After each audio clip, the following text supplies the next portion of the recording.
శ్రీ మహాగణాధిపతి నమ. శ్రీ గురుభ్యో నమ. ఈరోజు దేవీ భాగవతంలో దేవీ భాగవత మహత్యాన్ని తెలిపే మరొక ఇతిహాసం ఉంది. అది కూడా వినిపిస్తాను, శ్రద్ధగా వినండి అంటూ సూత మహర్షి సౌనకాది మహర్షులతో ఇలా కొనసాగించాడు.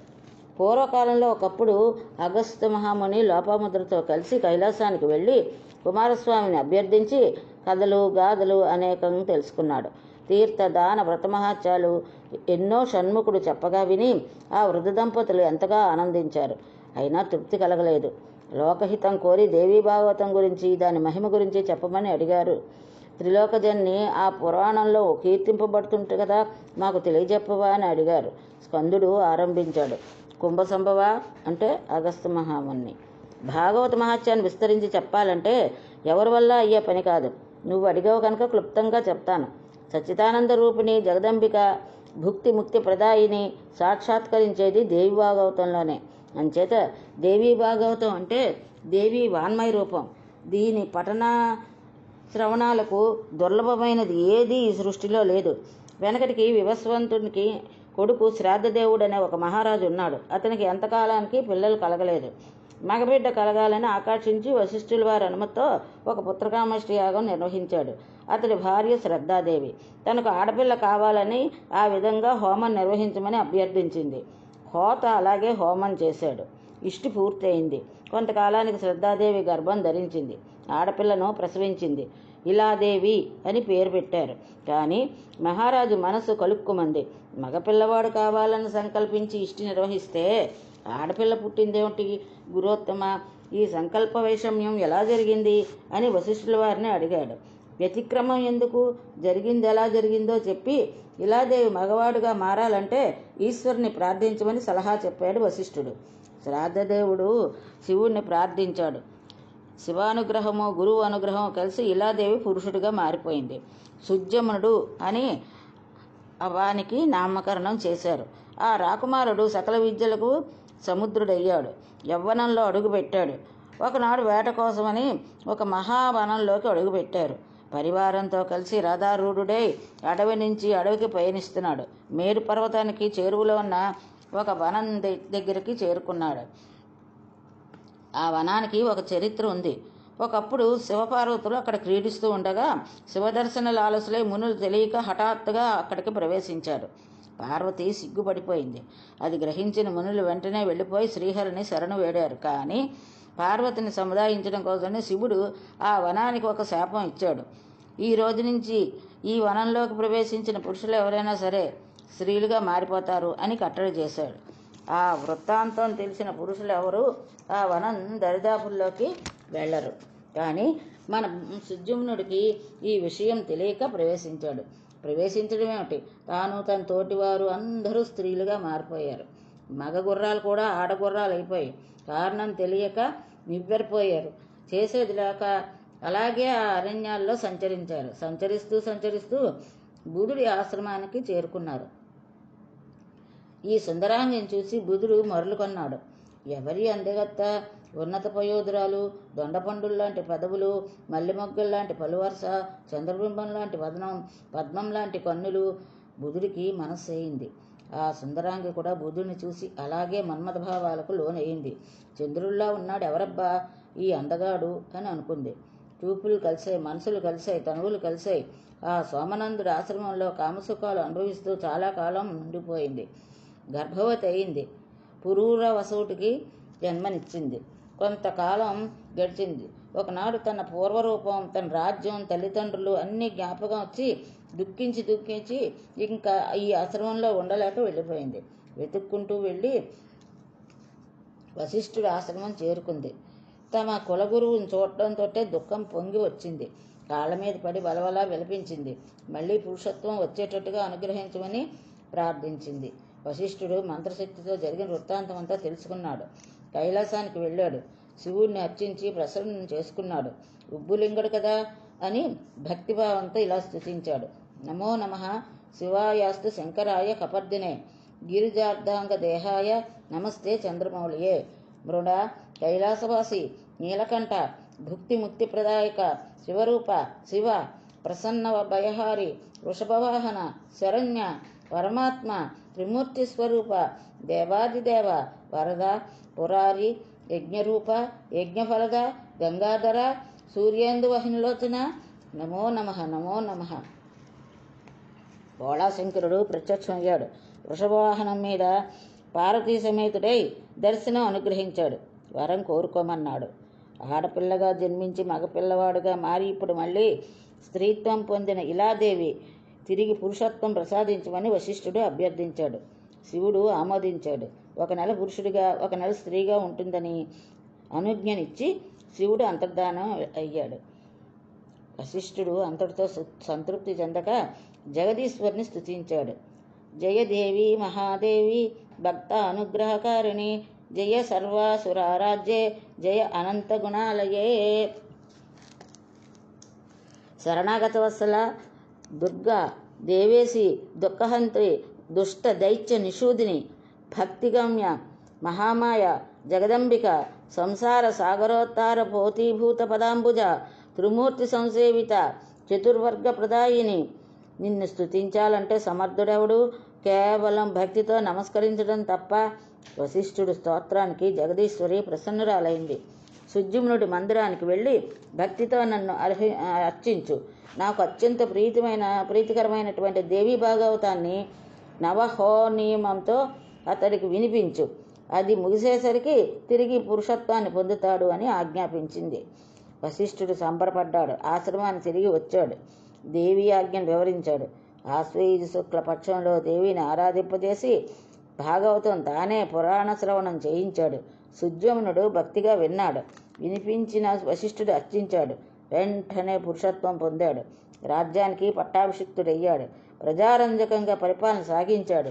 భూరి దక్షిణతో దేవీ యజ్ఞాలు అనేక నిర్వహించాడు. పుత్రుల్ని పొందాడు. వారికి రాజ్యం అప్పగించి తాను తపస్సు చేసుకుని దేవీ సాలోక్యానికి చెందాడు. అగస్త, దేవీ భాగవత మహిమ అంతటిది. చదివిన వారికి విన్నవారికి సకల వాంఛాప్రదం, ఇహపరాలకు సాధకం అని చెప్పి కుమారస్వామి ఇతిహాసాన్ని ముగించాడు. అగస్త్యుడు సంతృప్తి చెందలేదు. ఇంకా ఇలాంటి విచిత్రమైన కథలు, దేవీ భాగవత మహిమలు చెప్పే ఇతిహాసాలు ఏవైనా ఉంటే వినిపించమని ప్రార్థించాడు. స్కందుడు కొనసాగించాడు. అగస్త, భగవత్య ఇదం భాగవతం అని దీని ఉత్పత్తి.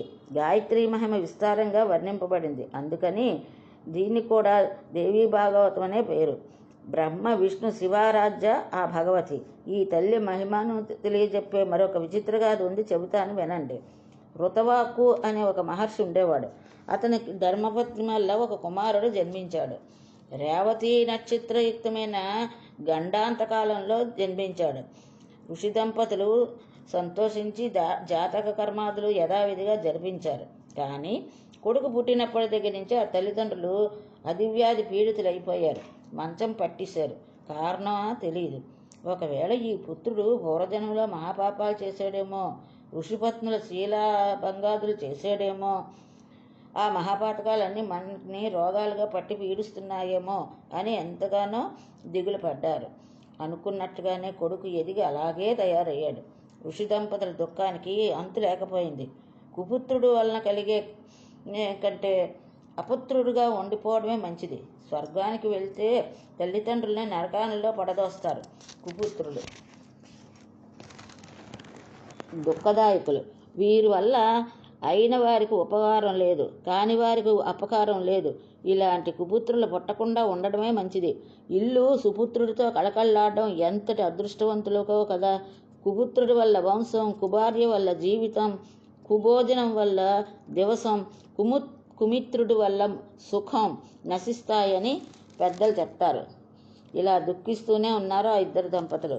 ఒకనాడు గర్గమహర్షి అక్కడికి వస్తే తమ గోడు వెళ్ళబోసుకున్నారు. మేము ధర్మబద్ధంగానే జీవితాలు గడిపాం. గురు శుశ్రూషలు చేశాం. వేదాధ్యయనం నియమనిష్టలతో చేశాను. బ్రహ్మచర్యం గడిపి గృహస్థాశ్రమంలో ప్రవేశించాను. ధర్మబద్ధంగానే సంసార సుఖాలు అనుభవించాం. రోజు పంచయజ్ఞాలు చేస్తున్నాం. పున్నామ నరకం నుండి కాపాడుతాడని ఆశించి పుత్రుని పొందామే తప్ప కామవాంఛంతో కానే కాదు. కానీ వీడు పుట్టినప్పటి నుంచి మేమిద్దరం ఇలా అయిపోయాం. ఇది నా తప్ప, ఈమె తప్ప, వీడి తప్ప. నువ్వు జ్యోతిష్ శాస్త్రంలో పారంగతుడు కనుక ఆలోచించి చెప్పు, ఈ కుపుత్రుడు మాకు ఎలా జన్మించాడు, దీనికి శాంతి ఏమిటి అని అడిగాడు ఋతువాకు. గర్గాచార్యుడు లెక్కలు వేసి తీవ్రంగా విచారణ చేశాడు. ఋతువాకు, ఇందులో నీ దంపతుల దోషం ఏమీ లేదు. కాకపోతే నీ పుత్రుడు దుర్ముహూర్తంలో జన్మించాడు, రేవతి గండకాలంలో పుట్టాడు, అందుచేత దుశ్శీలు అయ్యాడు. అదే మీ ఆదివ్యాధులకు కారణం, అంతకన్నా ఏమీ లేదు. ఈ దుఃఖం ఉపశమించాలంటే దుర్గతినాశిని దుర్గాదేవిని ఉపాసించండి, అది అన్ని దోషాలకు మహాశాంతి అని చెప్పి గర్గుడు సెలవు తీసుకున్నాడు. ఋతువాకుకి రేవతి నక్షత్రం మీద పట్టరాని కోపం వచ్చింది. నేలకు రాలిపొమ్మని చెప్పించాడు. వెంటనే ఆ రేవతి నక్షత్రం భగభగలాడుతూ కుముదాద్రి మీదకు రాలి పడిపోయింది. అప్పటి నుంచి ఆ పర్వతం రైవకాద్రి అనే పర్వతంగా మారింది. దాని సౌందర్యం రెండింతలు పెరిగింది. అటుపైన గర్గుడు చెప్పినట్టు ఆ ఋషి దంపతులు జగదంబికను ఆరాధించి సుఖశాంతులు పొందారు. కుపుత్రుడు సుపుత్రుడిగా మారి అందరి ప్రశంసలు అందుకున్నాడు. ఆ రేవతి నక్షత్ర తేజస్సు నుంచి ఒక కన్యకామణి ఆవిర్భవించి రూపంలో కాంతిలో మరొక లక్ష్మీదేవిలా భాషించింది. ఆమెను చూసిన ప్రముఖ మహర్షి ఆశ్చర్యచకితుడై తన ఆశ్రమాన్ని తీసుకువెళ్ళి రేవతి అనే నామకరణం చేసి కన్న కూతుర్లా పెంచుకున్నాడు. రేవతి ఎదిగి ఈడేరిన తర్వాత వరాన్వేషణ ప్రారంభించాడు. అనురూపవరుడు ఎక్కడా దొరకలేదు. దిగులు చెందాడు. తన హోమశాలలో ప్రవేశించి అగ్నిదేవుణ్ణి స్తుతించాడు. అగ్నిదేవుడు సుప్రీతుడయ్యాడు. మీ అమ్మాయికి దుర్దముడు అనే మహారాజు తగిన వరుడు. అతడు ధర్మిష్ఠుడు, బలపరాక్రమశాలి, మహావీరుడు, మేధావి, అందగాడు అని అగ్నిదేవుడు తెలియపరిచాడు ప్రముచ్యుడితో. ప్రముచ్యుడు సంబరపడ్డాడు. దైవవశాత్తు అదే సమయానికి దుర్దముడు వేట కోసమని అక్కడికి వచ్చాడు. ప్రముచ్యుడి ఆశ్రమాన్ని సందర్శించాడు. ఈ దుర్దముడు ప్రియవత కులోద్భవుడు, కాళింది విక్రమశీలుల తనయుడు. ఇతడు వచ్చిన ఆ సమయానికి ప్రముచుడు ఆశ్రమంలో లేడు, హోమశాలలో ఉన్నాడు. పర్ణశాలలో రేవతి మాత్రమే ఉంది. దుర్దముడు చూశాడు. ప్రియా, ప్రముచుల వారు ఆశ్రమంలో లేరా? వారిని దర్శించి పాదాభివందనం చేసి ఆశీస్సులు పొందుదాం అని వచ్చానని చెప్పాడు.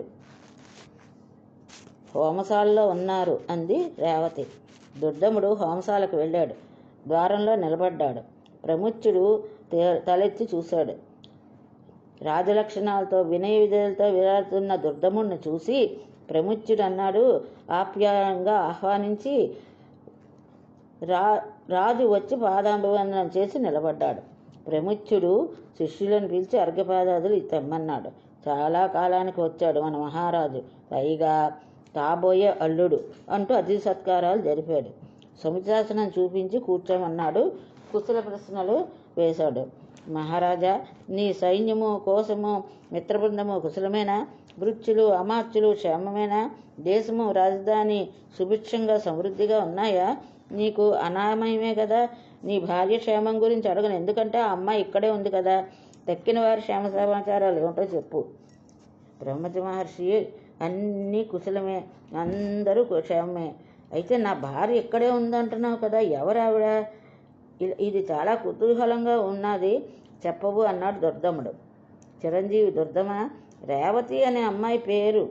నీ భార్య రూపంలో, గుణంలో సాట్లేని మహిళ. నీ భార్యను నువ్వు వెరగవా అన్నాడు. అప్పుడు ఆయన అన్నాడు, మహర్షి, నా అంతఃపురంలో సుభద్రా ప్రభుతులు చాలామంది ఉన్నారు భార్యలు, కానీ వారిలో రేవతి ఎవరూ లేరే అన్నాడు. రాజా, ఇక్కడికి రాబోయే ముందు పర్ణశాలలో ఒక అమ్మాయిని చూసి ప్రియా అని సంబోధించావు కదా, అప్పుడే మర్చిపోయావా అన్నాడు ప్రముచ్యుడు. మహర్షి, నువ్వన్నది నిజమే. ఇక్కడ ఒక అమ్మాయిని చూశాను, ప్రియా అని సంబోధించాను, కానీ నాకు ఏ దుష్టభావము లేదు. నన్ను కోపించకు, ఏదో మాట వరుసకు వస్తే అలా పిలిచాను అంతే. అప్పుడు ప్రముచ్యుడు అన్నాడు, రాజా, నాకు తెలుసు నీ మనసులో ఏ దుష్ట ప్రభావము లేదు. అయినా అగ్నిదేవుడి ప్రేరణతో నీ నోటి నుంచి అలా సంబోధన వెలువడింది. ఇప్పుడు నేను వహ్నిదేవుణ్ణి అడుగుతాను, రేవతికి తగిన వరుడు ఎవరు అని. దుర్దముడు భర్త అవుతాడు అని చెప్పాడు. సరిగ్గా అదే సమయానికి నువ్వు పర్ణశాలకు వచ్చి రేవతిని ప్రియ అని పిలిచావు. ఇక్కడికి వచ్చావు. ఇది దైవ నిర్ణయం కనుక మా అమ్మాయిని స్వీకరించు. ప్రియా అని ఎలాగో పిలిచావు కనుక ఇక విచారించవలసిన అవసరం లేదు అన్నాడు. దుర్దముడు ఆలోచనలో పడ్డాడు. ప్రముచ్యుడు వివాహ ప్రయత్నాలు ప్రారంభించాడు. రేవతికి ఈ విషయం తెలిసింది. రేవతి నక్షత్రంలోనే వివాహం జరిపించమని కోరింది. ఇంకా మంచి నక్షత్రాలు చాలా ఉన్నాయి కదా, ఈ పట్టుదల నీకెందుకు? పైగా కృతవాకు శపించడాయే. ఇప్పుడు ఆ నక్షత్రం ఆకాశంలో లేనే లేదు, నేలకు రాలిపోయింది. ఎలా జరిపించమంటావు అన్నాడు ప్రముచ్యుడు. ఒక్క ఋతవాకేనా సమర్థుడు? నువ్వు అంతటి తపస్సువే, నేను ఎరుగుదును. తలుచుకుంటే ముల్లోకాలను సృష్టించగలవు కనుక నా విన్నపాన్ని మన్నించు. రేవతి నక్షత్రంలోనే నాకు వివాహం జరిపించు అని పట్టుబట్టింది రేవతీదేవి. ప్రముచ్యుడు సరే అన్నాడు. తన తపశ్శక్తితో నక్షత్ర వీధిలో మరో రేవతిని సృష్టించాడు. అదే ముహూర్తంలో రేవతి దుర్దుముల వివాహం సలక్షణంగా జరిపించాడు. సంబరపడ్డాడు. ఏమి కావాలో కోరుకోమని అల్లుణ్ణి అడిగాడు. ప్రముచ మహర్షి, నేను స్వయంభూ మనువంశంలో పుట్టినవాణ్ణి కనుక నాకు మన్వంతరానికి అధిపతి అయ్యే తనయుడు కలిగేటట్టుగా వరం ఇయ్యి అని అభ్యర్థించాడు దుర్దముడు. అయితే దుర్దమ, మహాదేవిని ఉపాసించు, నీ కోరిక నెరవేరుతుంది. దేవీ భాగవతం అని ఒక మహాపురాణం ఉంది. అది 5వ పురాణం. దాన్ని శ్రద్ధాభక్తులతో 5 మార్లు చదివించుకుని విను. ఈ రేవతికి నీకు జన్మించబోయే కుమారుడు 5వ మన్వంతరానికి అధిపతి అవుతాడు అని ప్రముచ్యుడు ఆశీర్వదించాడు. దుర్దముడు సంతోషించాడు. రేవతిని తీసుకుని రాజధానికి చేరుకున్నాడు. ధర్మబద్ధంగా ప్రజలను సంత కొడుకుల్లా చూసుకుంటూ పరిపాలన సాగించాడు. ఒకనాడు లోమస మహర్షి దుర్దముడు రాజధానికి వచ్చాడు. మహారాజు ఎదురు వెళ్ళి సాష్టాంగ నమస్కారం చేసి అంతఃపురంలోకి తోడ్కొని వచ్చి అతిథి మర్యాదలు జరిపాడు. మహర్షి, దేవీ భాగవతం వినాలనుంది, తమరు వినిపించండి అని అభ్యర్థించాడు. లోమసుడు సంబరపడ్డాడు. మహారాజా, నీకు జగదంబిక పట్ల భక్తి అనుకరించింది. ఇది చాలా శుభంకరం. భక్తి కలిగితే చాలు, ఆ తల్లి అనుగ్రహానికి పాత్రులైనట్టే. కార్యసిద్ధి కలుగుతుంది. తప్పకుండా దేవీ భాగవతం వినిపిస్తాను అని చెప్పి ఒక శుభముహూర్తాన్ని ప్రారంభించి 5 ఆవృత్తులుగా పురాణ శ్రవణం చేయించాడు లోమసుడు. రేవతి సహితుడై దుర్దముడు భక్తి శ్రద్ధలతో ఆలకించాడు. ముగింపు రోజున మహర్షిని, వేద పండితులను, ఆ పండితుల ధర్మపత్నులను సువర్ణాడంబరాలతో సత్కరించారు. నవాక్షర మంత్రంతో హోమాలు చేసి కుమారై పూజలు నిర్వహించి పెద్ద ఎత్తున సంతర్పణ చేశాడు. రేవతీదేవి గర్భం ధరించింది. శుభముహూర్తాన లోక కళ్యాణకారకుడైన పుత్రుణ్ణి ప్రసవించింది. జాతక కర్మాది క్రియలన్నీ ఉత్సవాలు జరిపించాడు మహారాజు. భూరి దక్షిణలతో విప్రులను సంతోషపరిచాడు. ఈ రైవతుడు దినదిన ప్రవర్ధమానం అవుతున్నాడు. ఉపనయనం అయింది. గురుకులంలో వేదశాస్త్రాలన్నీ సమగ్రంగా అధ్యయనం చేశాడు. ధనుర్విద్యా పారంగతుడైనాడు. ధర్మశాస్త్ర వక్త కర్త అయ్యాడు. బ్రహ్మదేవుడు రైవతుడి యోగ్యతలను గుర్తించి మన్వంతరాధిపతిని చేశాడు. కుంభసంభవ, అగస్త, ఇంతటిది సుమా దేవీ భాగవత శ్రవణ మహత్యం. క్లుప్తంగా చెప్పాను. పరిపూర్ణంగా చెప్పడం ఎవరి తరమూ కాదు అని కుమారస్వామి ముగించాడు. లోపాముద్ర, అగస్తులు అప్పటికి సంతృప్తిపడి తమ ఆశ్రమానికి వెళ్ళిపోయారు. కనుక శౌనకాది మహామునులారా, ఈ మహాపురాణాన్ని వినడం వల్ల కలిగే పుణ్యఫలం అనంతమన్నాడు సూతుడు. సూత మహర్షి, దేవీ భాగవత మహత్యం అద్భుతంగా వివరించావు, చాలా ఆనందం కలిగించావు. అయితే ఆ పురాణం వినడానికి ఏవైనా నియమాలు ఉన్నాయా? ఎప్పుడు మొదలు పెట్టాలి, ఎక్కడ మొదలు పెట్టాలి, ఎలా వినాలి? ఈ సందేహాలు తెమిల్చి వాటిపైన మాకు పురాణం వినిపించు అని అభ్యర్థించారు శౌనకాది మహామునులు. మహర్షులారా, ఈ పురాణ శ్రవణానికి సాధారణ నియమాలు కొన్ని ఉన్నాయి. వాటిని పాటించి వింటే శ్రవణ ఫలం సమగ్రంగా దక్కుతుంది. సకల వాంఛలు నెరవేరుతాయి. ముందుగా దైవజ్ఞులను సంప్రదించి పురాణ శ్రవణారంభానికి ముహూర్తం పెట్టించుకోవాలి. శుచిమాసంలో ఆరంభించి, అంటే జ్యేష్టం కానీ ఆషాఢం కానీ 6 నెలలు శుభావహాలు, హస్త, అశ్విని, మూల, పుష్పమి నక్షత్రాలు మంచివి, తిదివారాలు మంచివి. అవన్నీ చూసుకుని ప్రారంభించాలి. ఏ కోరికతో ఈ పురాణ శ్రవణం చేస్తున్నామో దానికి తగినట్టుగా ముహూర్తం నిశ్చయించుకోవడం మంచిది. ధర్మప్రాప్తి, లక్ష్మీప్రాప్తి, సుఖప్రాప్తి, పీడా నివారణ, రాజభయ నివారణ, జ్ఞానప్రాప్తి, ఇలా ఏవేవో వాంఛితాలు ఉంటాయి కదా. వాటిని బట్టి అనుకూలమైన ముహూర్తం నిశ్చయించుకోవాలి. పుష్యం మొదలు 27 నక్షత్రాల్లోనూ 7 రాసులు చేసి పారాయణ ఫలాలను చెప్పారు. వాటిని చూసుకోవాలి. అలా కాక కేవలం దేవీ ప్రీతి కోసమే దేవీ భాగవతం వింటున్నాను లేదా పఠిస్తున్నాను అనేటట్టయితే దీనికి దేవీ నవరాత్రి చతుష్టయం ఉత్తమోత్తమం. అంటే దేవీ నవరాత్రిలో 4 రోజులు అన్నమాట. మిగతా నెలలో కూడా చేయవచ్చు. తిథి వార నక్షత్రాలు మంచివిగా చూసుకుంటే చాలు. ఇది నిష్కామం కనుక అన్ని నెలలు యోగ్యాలే. ఒక వివాహానికి ఎలా సంబంధాలు సమకూర్చుకుంటామో, ఎంత సంబరాలు చేస్తామో, అలాగే ఈ పురాణ శ్రవణం యజ్ఞానికి సమకూర్చుకోవాలి. ఇది 9 రోజుల పాటు సాగే యజ్ఞం. దీనిని నవాహ యజ్ఞం అంటారు. దేవీ భాగవత పురాణ శ్రవణ యజ్ఞం దేనికి లోపించకూడదు. 10 మంది సహాయం తీసుకోవాలి. వీరంతా దేవీ భక్తుల పరులై ఉండాలి, వదాన్యులై ఉండాలి, పనులు చేయడంలో చతురులై ఉండాలి. చుట్టుపక్కల గ్రామాలకు, నగరాలకు ఈ పురాణ శ్రవణ వార్తను తెలియపరచాలి. తప్పకుండా రండి అని అందరినీ పిలవాలి.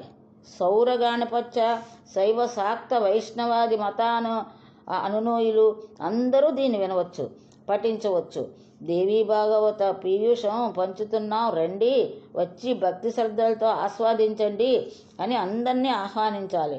చతుర్వర్గ వర్ణాలు కూడా, స్త్రీలు పురుషులు, అన్ని ఆశ్రమాలు, సకాములు నిష్కాములు అందరూ ప్రేమతో ఈ అమృతాన్ని చెవులారా గ్రోలవచ్చు.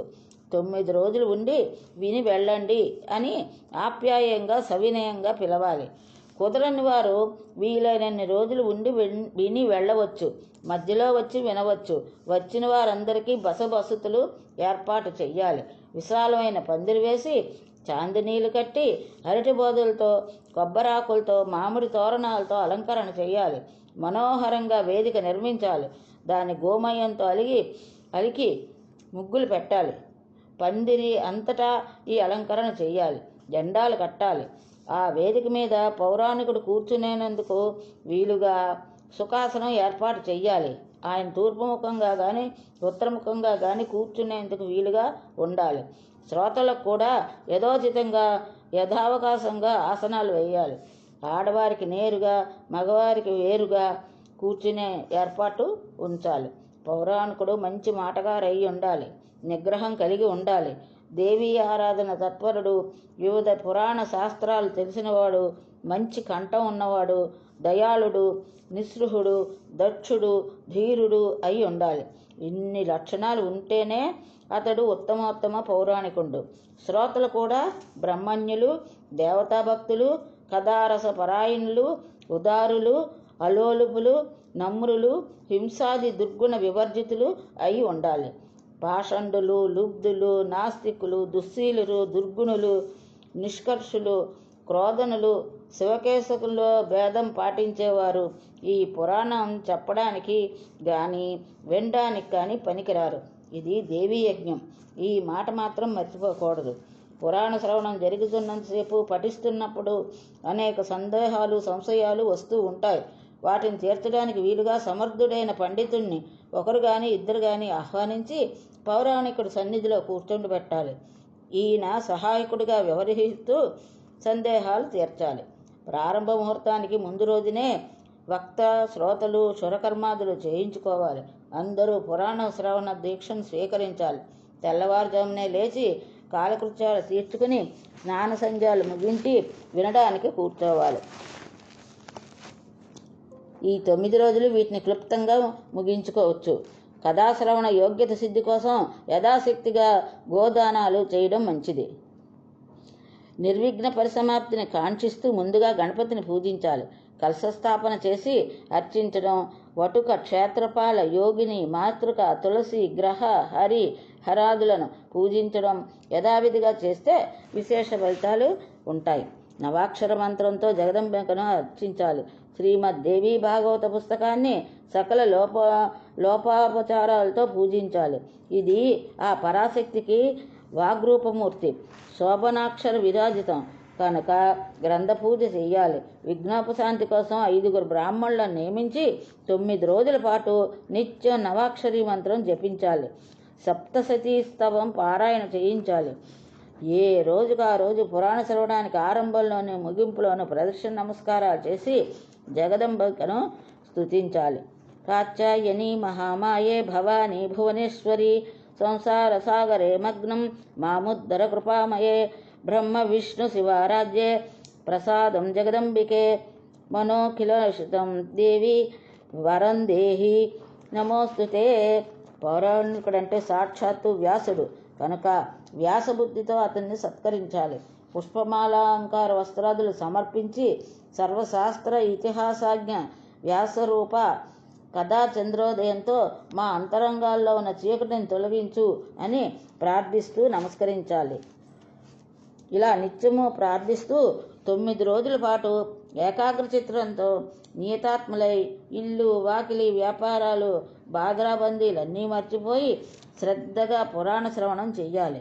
చతుర్విధ పురుషార్థాలు సిద్ధిస్తాయి.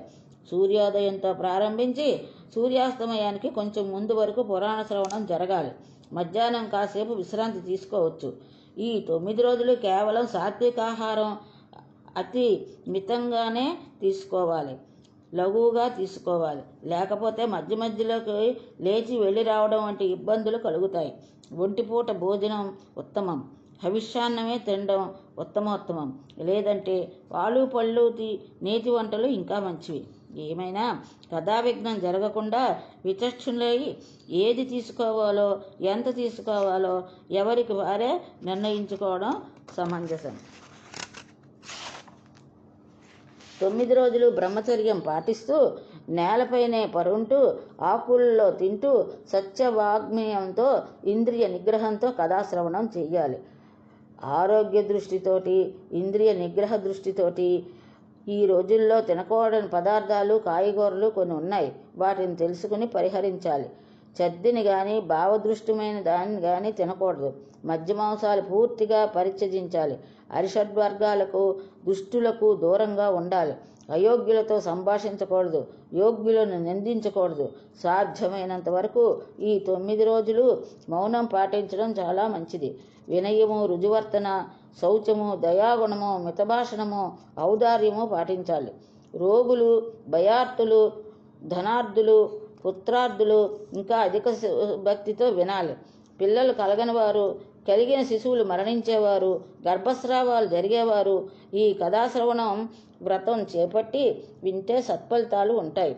వీరు తప్పకుండా వినాలి. ఆయా ఆశ్రమాలను స్వీకరించకుండా ఆయా యాతనలు పడకుండా ధర్మార్థ కామ మోక్షాలు సమకూరాలి అని అనుకునేవారికి ఈ భాగవతాశ్రమం ఒక కల్ప వృక్షం లాంటిది. ఈ 9 రోజులు 9 యజ్ఞాదినాలతో సమానం. ఈ రోజుల్లో చేసే దానాలు, హోమాలు, జపాలు అనంతంగా ఫలప్రదాలు అవుతాయి. 9 రోజులు అయిపోయాక ఉద్యాపన చెయ్యాలి.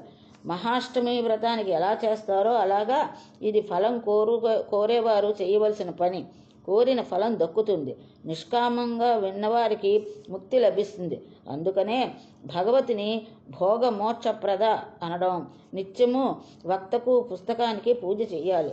వక్త ఇచ్చే ప్రసాదాన్ని భక్తితో స్వీకరించాలి. కుమారి, సువాసిని, బ్రాహ్మణ, బ్రహ్మచారి పూజలు, సంతర్పణలు నిత్యము జరగాలి. గాయత్రినామ సహస్రం పఠించాలి. ఇవి 9 నాళ్ళు చేయలేకపోతే కనీసం ముగింపు నాడైనా చెయ్యాలి. సర్వదోష నివారకంగా విష్ణు సహస్రనామాన్ని పఠించాలి. విష్ణుమూర్తిని స్మరిస్తే తపస్సుల్లో, యజ్ఞాదుల్లో తెలిసి తెలియక జరిగే లోటుపాట్లు, దోషాలు తొలగిపోయి సమస్తము సంపూర్ణమవుతుంది. ముగింపు రోజున దేవీ సప్తశతి మంత్రాలతో హోమం చెయ్యాలి. నవాక్షర మంత్రంతో చెయ్యాలి. పాయసంతోనో నెయ్యితోనో గాయత్రి హోమం జరిపించాలి. దేవీ భాగవతం అంటే గాయత్రీమయం. ఇవన్నీ తజ్ఞులైన విప్రుల సూచన మేరకే జరిపించాలి. యథాశక్తిగా భూ, సువర్ణ, వస్త్ర, భూషణ, ధనాదులతో పౌరాణికుణ్ణి సంతృప్తిపై పరచాలి. ఆయన ప్రసన్నుడైతే దేవతలందరూ ప్రసన్నుడైనట్టే. అలాగే సహాయకులుగా ఉండి పండితులను, నామజపాలు, హోమాలు చేసే విప్రులను సంతృప్తిపరచాలి. కుమారి, సువాసని పూజలు అందుకున్న వారిని దక్షిణలతో సంతృప్తిపరచాలి. సంతర్పణ జరపాలి. వీరందరూ సంతృప్తి చెంది దేవి సంతృప్తి చెందినట్టుగా కోరికలన్నీ తీరుతాయి. దేవీ నవరాత్రుల్లో అష్టమి నాడు కానీ నవమి నాడు కానీ దేవీ భాగవత గ్రంథాన్ని పట్టు వస్త్రంలో కప్పి అర్చించి పౌరాణికులకు విప్రులకు దానం చెయ్యాలి. ఇలా చేసిన పుస్తక దానం సకల పాపాలను హరిస్తుంది. ఇహలోకంలో సకల భోగాలను కలిగించి పరలోకంలో ముక్తిని ప్రసాదిస్తుంది. పౌరాణికుడు దుర్బలుడా, బాలుడా, యువకుడా, వృద్ధుడా అనే విచారంతో పనిలేదు. అందరికీ పూజ్యుడు, అందరికీ వంజ్యుడు, వ్యాసుడితో సమానం. లోకంలో చాలామంది చాలా రకాల గురువులు ఉంటారు, కానీ అందరిలోకి ఉత్తమోత్తమైన గురువు పౌరాణికుండే. వ్యాసపీఠం ముందు కూర్చుని పురాణం చెప్తున్నసేపు అతడు వ్యాసుడితోటే సమానం. ఆ సమయంలో అతన్ని ఎవరూ నమస్కరించకూడదు. ప్రసంగం ముగిసాకే నమస్కరించాలి. మహర్షులారా, ఈ నియమావళి పాటిస్తూ వినాలి, అప్పుడే ఫలితం దక్కుతుంది. పౌరాణికుడి కన్నా ఉన్నతమైన ఆసనం మీద కూర్చుని డాంబికంగా వినకూడదు. అలా చేస్తే మరుసటి జన్మలో కాగ్గా పుడతాడు. సాధ్యమైనంత వరకు 9 రోజులు ఉండి విని వెళ్ళడం మంచిది. మధ్యలో వితండవాదాలు చేసేవారు గాడిదలై పుడతారు. నిందించేవారు సునక జన్మలు ఎత్తుతారు. పౌరాణికుడితో సమానమైన ఆసనంలో కూర్చోకూడదు. నమస్కరించకుండా వచ్చి కూర్చున్నా, పడుకుని విన్నా, విఘ్నాలు కల్పించినా, శ్రద్ధగా వినకపోయినా మహాపాపం చుట్టుకుంటుంది. నరకయాతనలు, నీచ జన్మలు తప్పవు. అందుకని పౌరాణికుడిని గౌరవిస్తూ భక్తి శ్రద్ధలతో వినాలి. పురాణ ప్రవక్తకు యథాశక్తిగా పండో, ఫలమో, ధనమో, వస్త్రమో ఇవ్వాలి. అలా ఇచ్చిన వారికి వైకుంఠం దక్కుతుంది. సకల పురాణాలను వింటే దక్కే ఫలం కన్నా ఈ దేవీ భాగవతం వింటే లభించే పుణ్యం 100 రెట్లు ఎక్కువ. ఈ పుస్తకాన్ని అట్టవేసిన, నూతన వస్త్రం చుట్టి, దారం సమకూర్చిన అది అత్యంత పుణ్యఫలం. నదుల్లో గంగ, దేవుళ్లలో శివుడు, కావ్యాలలో రామాయణం, గ్రహాల్లో సూర్యుడు, తారకల్లో చంద్రుడు, ధనాల్లో కీర్తిధనం, క్షమాగుణ సంపన్నంలో భూమి, గాంభీర్యంలో సముద్రుడు, మంత్రాలలో గాయత్రి, పాపనాశకుల్లో శ్రీహరి ఎలా ఉత్తమోత్తమో అలా పురాణాల్లో దేవీ భాగవతమే ఉత్తమోత్తమం. ఎలాగోలాగా శ్రమపడి 9 రోజులు వింటే 9 పర్యాయాలు వినాలి. ఆ ఫలితం వర్ణనాతీతం. అతడు జీవన్ముక్తుడే. రాజభయం, శత్రు భయం, మహామారి భయం, దుర్భిక్ష భయం, రాష్ట్ర భంగ భయం ఇలాంటివన్నీ వచ్చి పడ్డప్పుడు ఈ భాగవతం చదవడం, వినడం చాలా మంచిది. అన్ని భయాలు తొలగిపోతాయి. భూత ప్రేత వినాశనం కోసం, రాజ్యలాభం కోసం, సంతాన ప్రాప్తి కోసం దీన్ని తప్పక వినాలి లేదా పారాయణ చెయ్యాలి. దీనిలో కనీసం ఒక్క శ్లోక భాగాన్ని చదివినా దాని ఫలితం తప్పక కనిపిస్తుంది. ఉత్తమ గతి లభిస్తుంది. ఆదిలో మహాదేవి ఈ పురాణాన్ని అర్ధశ్లోకంతో చెప్పింది. అదే శిష్య ప్రశిష్యుల ద్వారా ఇంత గ్రంథంగా విపులీకరించబడింది. గాయత్రికి సాటి వచ్చే మంత్రం కానీ, దేవత కానీ, తపస్సు కానీ లేవంటారు కదా. అలాంటి ఈ గాయత్రి ఈ గ్రంథంలో సరహస్యంగా ప్రతిష్ఠించబడింది. అందుకనే మరి ఇంకా ఏ మహాపురాణాలు దేవీ భాగవతంలో 16వ కళనైనా సాటి రావడం, ఇందులో ఉన్న ధర్మ ప్రబోధం, మణిద్వీప వర్ణన, దేవీ గీత మరి ఇంకెక్కడా లభించవు. అంచేత దేవీ భాగవతాన్ని పఠించడం, వినడం అత్యంత పుణ్యప్రదాలు, ముక్తి ప్రదాయకాలు. దీని ప్రభావాన్ని త్రిమూర్తులు కూడా పూర్తిగా విచారించి చెప్పలేరంటే అతిశయోక్తి లేదు. ఆ తల్లి పాదపద్మాల నుంచి రాలిపడిన ఒక రేణువును శిరసావహించి ఆ త్రిమూర్తులు తమ విధులను నిర్వర్తించగలుస్తున్నారు, జగదారాధ్యులు అవుతున్నారు. ఇంతకన్నా మహాదేవి మహిమకు నిదర్శనం ఇంకేం కావాలి? ఆ జగదంబికకు నమస్కరిస్తున్నాను. ఆ తల్లి సుధా సముద్రంలో, మణిద్వీపంలో, చింతామణి గృహంలో విరాజిల్లుతూ ఉంటుంది. చిరునవ్వులు చిందిస్తూ ఉంటుంది. సన్నిధిలో నిలిచి బ్రహ్మేశ, నచ్యుత, శక్రాది దేవతలు, సకల ఋషులు ఉపాసిస్తూ ఉంటారు. ఆ తల్లి ఈ జగత్తును సమస్త శ్రేయస్సును కలిగించుగాక. బ్రహ్మేశ, అచ్యుత, చక్రద్వైష, హర్షభిరాషాపతే జగతాం శ్రేయసేశాస్తు మణిద్వీపాదిదేవత. సౌనకాది మహాన్వర, ఇంతటి మహిమైనటువంటి శ్రీమద్ దేవీ భాగవతాన్ని వినాలి అనే కోరిక మీకు కలగడం, వినిపించడం అవకాశం నాకు కలగడం నిజంగా ఇదంతా దేవి అనుగ్రహమే. కనుక ముందుగా ఈ జగన్మాతకు నమస్కరించి ఆరంభిస్తున్నాను. శ్రద్ధాభక్తులతో ఆలకించండి. ఈరోజు దేవి భాగవతం స్వస్తి. రేపటి నుంచి ప్రథమ స్కందం ప్రారంభం చేద్దాం.